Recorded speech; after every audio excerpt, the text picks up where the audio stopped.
masa kini, stres dalam kalangan remaja semakin meningkat dan menjadi salah satu isu yang membimbangkan masyarakat.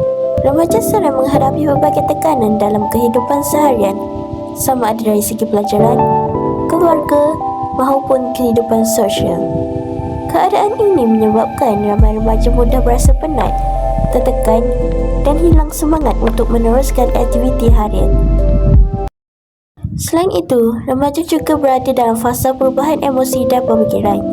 Hal ini boleh menyebabkan mereka lebih mudah berasa sensitif dan terkesan apabila menghadapi masalah. Jika stres tidak kawal dengan baik, keadaan ini boleh menjejaskan kesihatan mental serta hubungan seorang remaja dengan orang sekeliling. Oleh itu, kita perlulah memahami punca stres dan mengetahui cara untuk mengatasinya agar kehidupan remaja menjadi lebih sihat dan bahagia. Antara punca utama stres dalam kalangan remaja ialah tekanan pelajaran. Pada masa kini, ramai pelajar perlu menghadapi jadual belajar yang padat, kerja sekolah yang banyak dan peperiksaan yang mencabar. Ada juga pelajar yang terlalu takut untuk gagal kerana ingin memperoleh keputusan cemerlang dalam peperiksaan. Keadaan ini menyebabkan mereka sering berasa risau, penat dan tidak tenang. Selain itu, sesetengah ibu bapa meletakkan harapan yang terlalu tinggi terhadap anak-anak mereka. Ada remaja yang dibandingkan dengan rakan lain sehingga hilang keyakinan diri. Mereka berasa terbeban kerana takut mengecewakan ibu bapa dan juga guru. Jika tekanan ini berterusan, remaja boleh hilang minat untuk belajar dan menjadi kurang bersemangat dalam kehidupan seharian. Seterusnya, media sosial juga menjadi salah satu faktor yang menyebabkan stres dalam kalangan remaja. Pada zaman sekarang, kebanyakan remaja banyak menghabiskan masa dengan telefon pintar dan media sosial seperti TikTok, Instagram dan Facebook. Walaupun media sosial mempunyai kebaikan tertentu, penggunaannya secara berlebihan boleh memberi kesan negatif terhadap emosi seseorang. Ramai remaja suka membandingkan kehidupan mereka dengan orang lain di media sosial. Mereka melihat kehidupan orang lain yang kelihatan lebih sempurna, lalu merasa rendah diri dan tidak yakin terhadap diri sendiri. Selain itu, terdapat juga kes buli cyber yang semakin meningkat.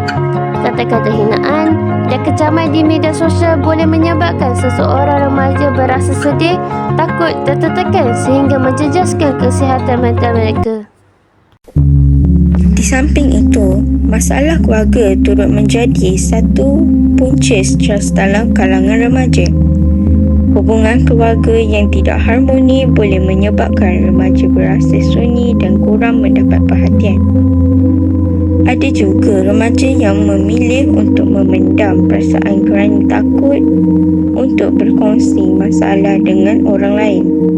Sikap ini boleh menyebabkan tekanan emosi menjadi semakin serius jika tidak ditangani dengan baik. Terdapat pelbagai cara untuk mengatasi stres dalam kalangan remaja. Antaranya ialah mengurus masa dengan baik supaya belajar dan masa berehat menjadi lebih seimbang. Remaja juga boleh melakukan aktiviti yang disukai seperti bersenam, mendengar muzik atau melakukan hobi bagi mengurangkan tekanan. Selain itu, berkongsi masalah dengan ibu bapa, guru atau kaunselor sekolah juga dapat membantu remaja menghadapi stres dengan lebih baik.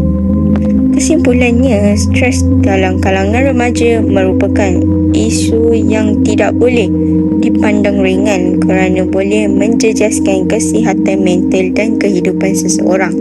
Oleh itu, semua pihak perlulah bekerjasama untuk membantu remaja menghadapi tekanan dengan cara yang positif agar mereka dapat menjalani kehidupan yang lebih sihat dan bahagia. Hai, boleh saya nak tanya awak? Boleh je. Apa nama awak? Nama saya Amira. Apakah punca utama stres dalam kalangan remaja? Antara punca utama ialah tekanan pelajaran, masalah keluarga dan masalah kewangan. Oh, jadi apakah aktiviti yang dapat mengurangkan stres dalam kalangan remaja? Aktiviti yang dapat mengurangkan stres dalam kalangan remaja ialah bersukan dan meluangkan masa bersama rakan untuk mengurangkan stres. Baik, terima kasih. Sama-sama.